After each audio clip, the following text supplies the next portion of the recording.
Okay. Um, when you look at this game this week, it's a great opportunity for us playing against a really good football team. When you look at Kentucky, to me, I'm looking at them over the last 4 or 5 years. They continue to get better every year. They're a physical team. They're very well coached. They play together. They played in a lot of close games and won a lot of close games over the last couple of years. So be a tremendous challenge for us. Find out a little bit about who we are. We've had a couple of good days of practice here. It's going to be a fast turnaround with an early kick on Saturday, and we're looking forward to it. So we need to play a clean game. We need to play together. We need to bring a lot of fight and perseverance with us because it'll be one of those games. Questions? We'll start with David Pascal and then go to Gustavo. Hey, Jeremy, there have been a lot of reality kind of moments during this coronavirus, like when you announcing 44 players missing practice. Of course, today seems like one of those days, too, with the Florida LSU cancellation, and then just news about Nick Saban testing for COVID. Just kind of wanted to get your reaction since I know you and Coach are obviously tight. Yeah, it's the reality. I don't think there's probably not any family across our country that has not been affected during this pandemic, whether it's somebody losing a family member or somebody getting COVID and missing work and going through the anxiety and trying to get well. We see it every day with our players, with our staff. I send my kids to school. I send them to school because they need it. And I also know that there's a risk with that. So I get it. I hate it for anybody that has suffered through this. It's tough times. But one thing that I will say is, with the leadership of Greg Sankey and everybody at the SEC office, we've continued since March to find solutions, to find the answers to the problems, and to give these student athletes an opportunity to do something that they love to do and try to do it in the safest way possible. So it obviously it has been a tough day, I guess. Gustavo? Coach, there were a lot of issues in the Georgia game. Do you feel like in those days of practice, you were able to fix a lot of issues you had during the Georgia Bulldogs game? Well, Gustavo, I'd need to take about 15 of those players over there on Georgia's defense and put them over here to work against their offense every day to try to fix some of those problems, right? I mean, we made some mistakes in the game, but, I've talked about this before. They had a lot to do with that, So, we got whipped in the second half. We admit that.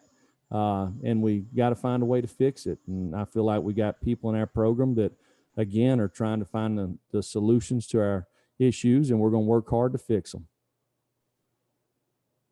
Vince Ferrar.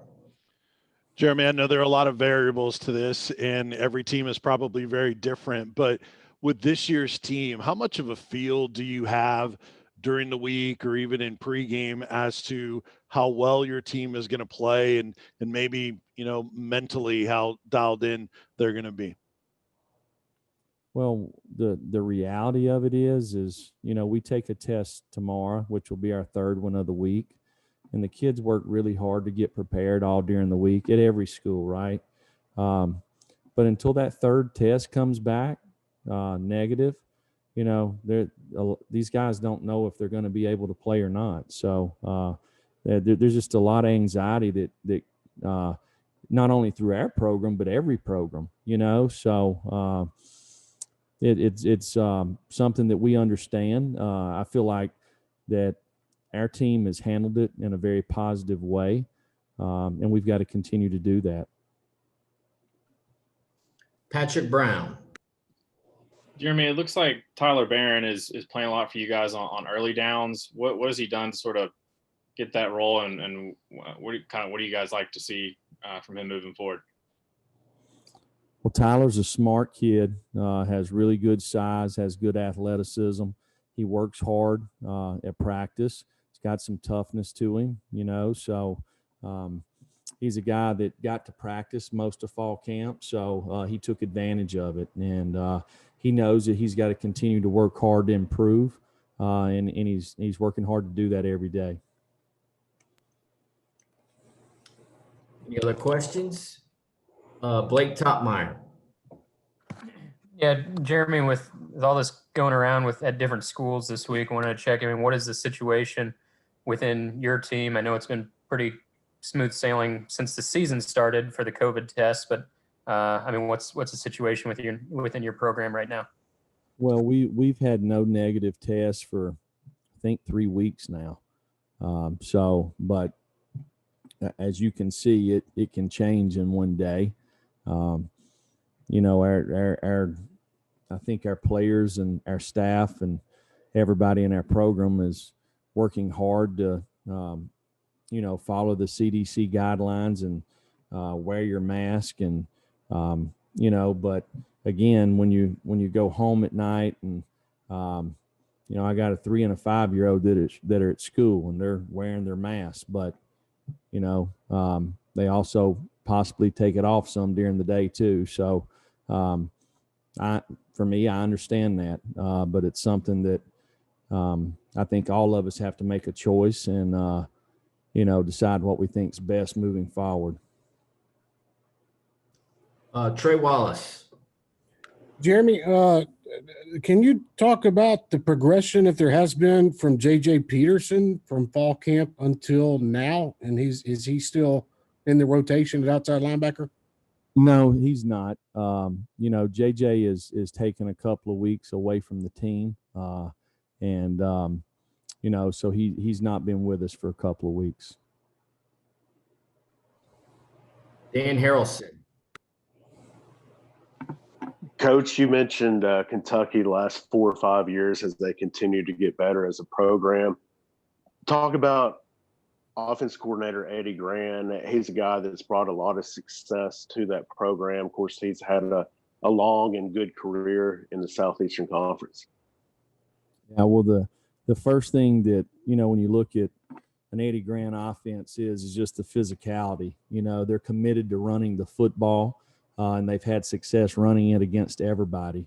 The creativity that he does each week and how he does it is very impressive to me from a conceptual standpoint and just watching them and studying them.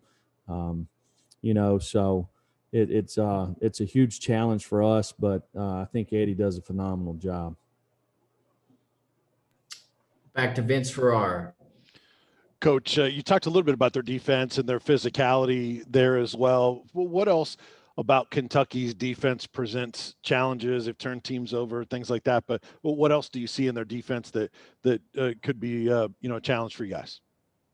Well, they play hard. I said this earlier today. I had the opportunity to follow Coach Stoops at Florida State. So a lot of those guys that I coached, he recruited, and I didn't have to teach them how to practice. I didn't have to teach them how to play hard.